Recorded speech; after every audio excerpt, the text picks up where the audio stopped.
அண்மை செய்திகளை பார்த்து வருகிறோம். திமுக கூட்டணியில் தேமுதிகவிற்கு இரட்டை இலக்கத்தில் சீட் என பிரேமலதா பேசியதாக தகவல் வெளியாகியிருக்கிறது. நேற்று கோயம்பேட்டில் நடந்த தேமுதிக மாவட்ட செயலாளர்கள் கூட்டத்தில் பிரேமலதா பேசியதாக தற்போது ஒரு தகவல் கிடைக்கப்பட்டிருக்கிறது. அண்மை செய்தி. கூடுதல் விவரங்களோடு இணைகிறார் நம்முடைய செய்தியாளர் சுப்பிராமன். வணக்கம். முழு விவரங்கள் வழங்கலாம்.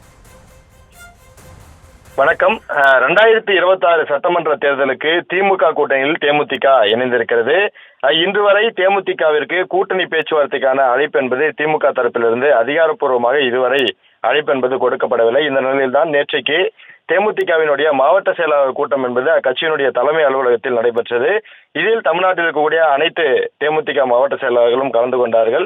தொகுதி வெற்றி நிலவரம், அதே போல எந்தெந்த வேட்பாளர்கள் நிறுத்தலாம் என்பது குறித்து பல்வேறு ஆலோசனைகள் செய்யப்பட்டது. இந்த கூட்டத்தில் தான் நமக்கு தொகுதிகள் என்பது, அதாவது எத்தனை தொகுதிகள் என்பது ஏற்கனவே முடிவாகிவிட்டது.